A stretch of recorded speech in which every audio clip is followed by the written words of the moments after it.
In this video we're going to look at how to solve exponential equations, which are equations that look something like this, like 2 to the power of x equals 2 to the power of 5, or something like this where you have to find x, 25 to the power of x equals 125. Now sometimes you will need to use logarithms in order to solve exponential equations, but in these first few questions here we're going to try to solve them without using logarithms. So to start off with, what we'll do is we'll just look at this first equation. If we have 2 to the power of x equals 2 to the power of 5, it's very straightforward what x has to be. X has to be the same as the number up here. X has to be equal to 5. So in that first example there, we're just going to have x equal to 5. In part B, we have 3 to the power of x equal to 81. Now the thing to do is to think about 81. 81 is the same as 3 to the power of 4. So our x in that example is going to be equal to 4. And then we can look at more complex examples. There's an example here. Again, 1 over 4. Can we rewrite that as 2 to the power of something? That's our question to start off with. So we rewrite 1 over 4, this thing here, as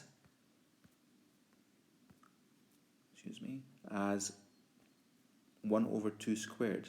And if you remember, another way of writing 1 over 2 squared is 2 to the power of negative 2. Now when you get to this stage, you know that x plus 3 is going to be equal to negative 2. So that's going to be your next equation. X plus 3 equals negative 2. And we can solve that very easily so that x is negative 5. And then in this final example here, 25 to the power of x is equal to 125. What we've got to do here, 25, I can't think of anything, a number that I could raise 25 to get 125. So what we've got to do is to try and find a number that's common to both of them. Can you think of a number that if you raise it to a power gives you 25? If you think of a number, can you raise it to a power to get 125? Well, there is such a number, and that number is 5. Because 5 squared is 25. 5 cubed is 125. So we can rewrite it like this. Now remember what we can do with the 2 and the x in a case like this. If you've got 5 squared to the power of x, we can multiply the 2 times the x together. So we get 2x. There's a slight error in what we have over here. It shouldn't be 5 to the power of 2x equals 3. It should be 5 to the power of 2x equals 5 to the power of 3. So I'll just alter it so that it looks like that. Okay, so now we have 5 to the power of 2x equals 5 to the power of 3. So that means that the 2x must be equal to 3, and therefore x must be equal to 3 over 2, or 1.5. Okay, so that's simple examples where we don't need to use logarithms to solve them. Now example 2 is an application of exponential equations where we'll actually find that we do need to use logarithms to solve the problem here. So the question is, if you put $250 into a bank account and you get 15% compound interest every year, what will be the value after 10 years? So 15% every year for 10 years, your money grows and grows by more each year. So what will be the value of that account after 10 years? And then part B, in how many years, how long will it take, what will time be equal to when you've doubled your investment? Okay, so the first one's straightforward. It's something that we've done already. The equation that we have to use is we just have to take the 250 and multiply it by 1.15 to the power of 10. And multiplying by 1.15 is the same as adding 15% on, and we have to do that 10 times. And if we do that calculation, what we should get is this value here. Now part B is a little bit more difficult, because what we have to do is to find out effectively how many years that we don't know that it's 10 years. That thing there is going to be t in our case. It's our mystery value. So if you think about what the money will grow to if we double the investment, if we're doubling the investment, we start with 250, we're going to end up with $500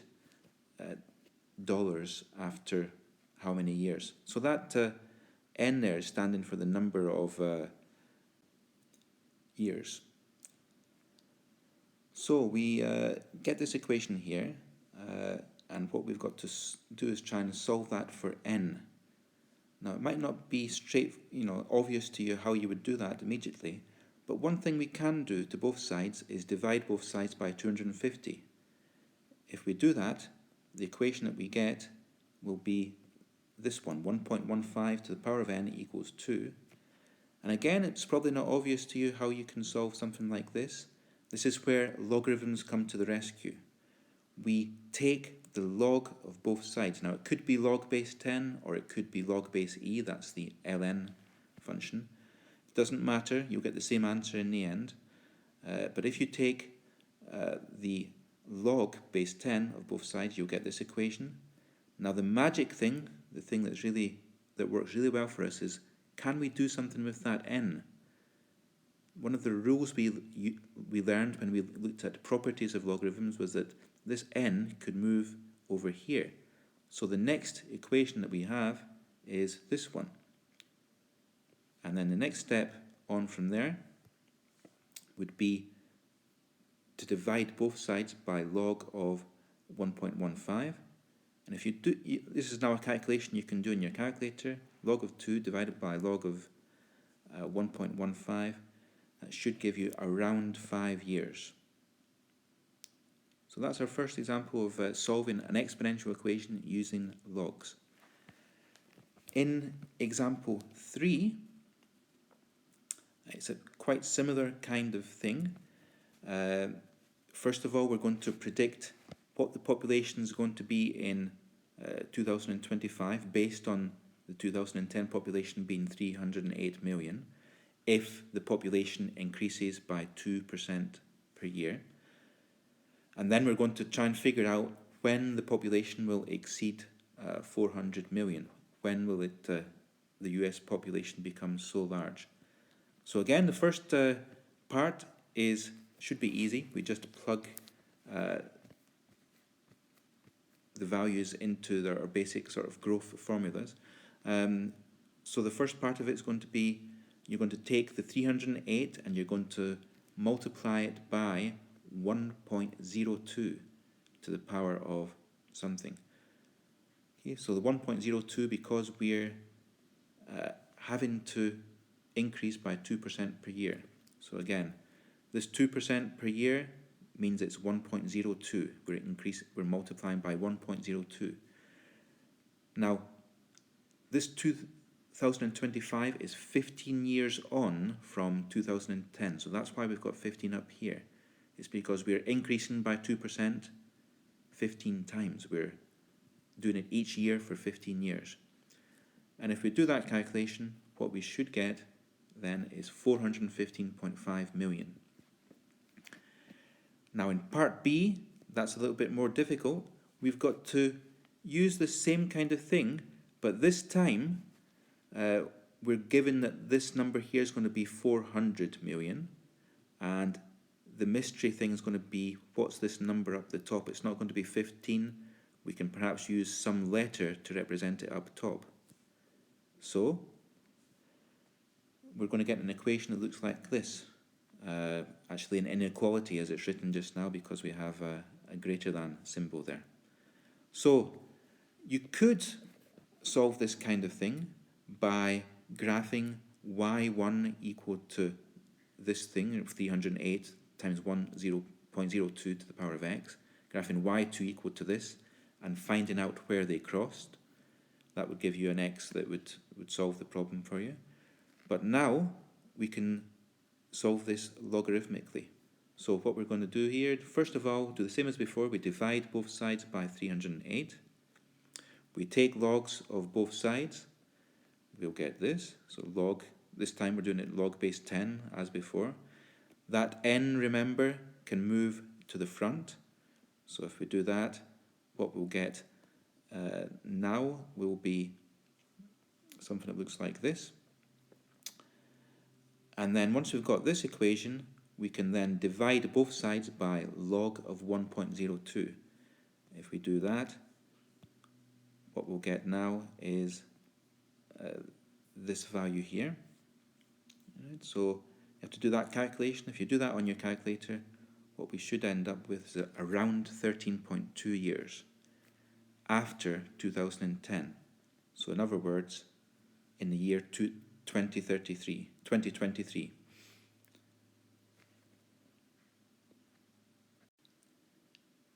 Now sometimes the question is written so that you have to think a little bit more about what values you need to put in. In this example here, we're asked what annual rate of interest would produce this amount in interest if you start off with 1,000 francs and we invest it for 2 years if it's compounded continuously. So that's going to be this formula here.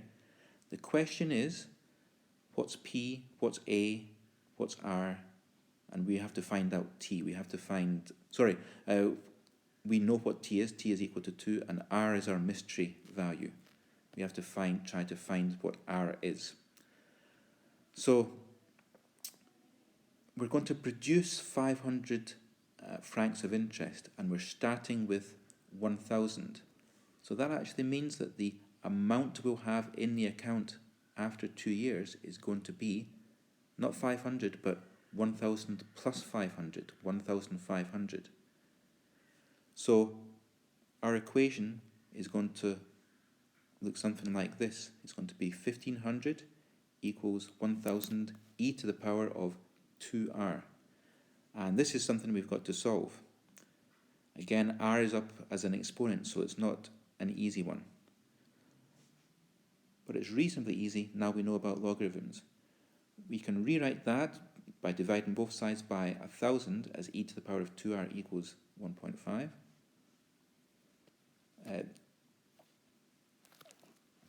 A way of writing that using logarithms, you can write it as log base e of 1.5 is equal to 2r.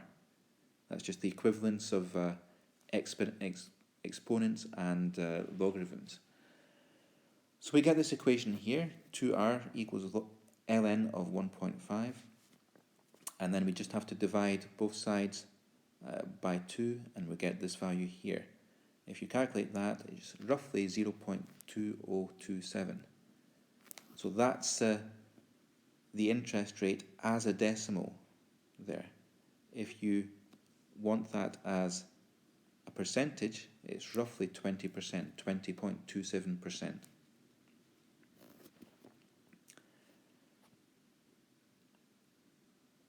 And then we have this final question here, example 5. Sometimes we're given equations that turn out to be something like quadratic equations.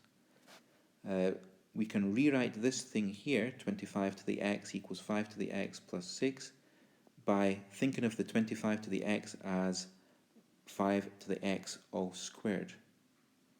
Now this thing is really a quadratic equation. Some of you might be able to rewrite it directly like this, 5 to the x minus 3 times 5 to the x plus 2 equals 0.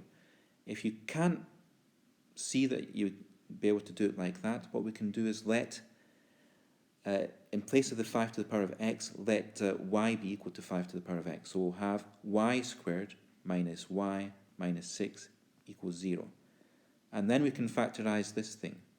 If we factorize that, we'll get this, y minus 3 times y plus 2 equals 0, which means that y could be 3 or y could be equal to negative 2. Now remember that y, we said, was equal to 5 to the power of x. So really, it's 5 to the power of x equals 3, or 5 to the power of x equals negative 2. So we can say 5 to the power of x equals 3. Can we get a solution for that? In the same way that we did before. We take ln or log of both sides, we get x ln of 5 equals ln of 3 if we do that.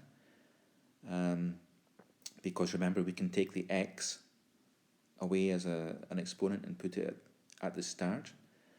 And then x is equal then to ln of 3 divided by ln of 5. So we get roughly 0.6826. Now we can also have there y equals negative 2, or 5 to the power of x equals negative 2, which is a little bit more of a problem. Can you think of an x that would work for that? If you can, you're doing better than I can, because I don't think it's possible to have an x there, at least not a real number you're going to do 5 to the power of anything and get negative 2. So that's not something that's possible to solve. If you try taking ln of negative 2, for example, you'll get an error message on your calculator. Okay, so there's one solution only, it's this one here.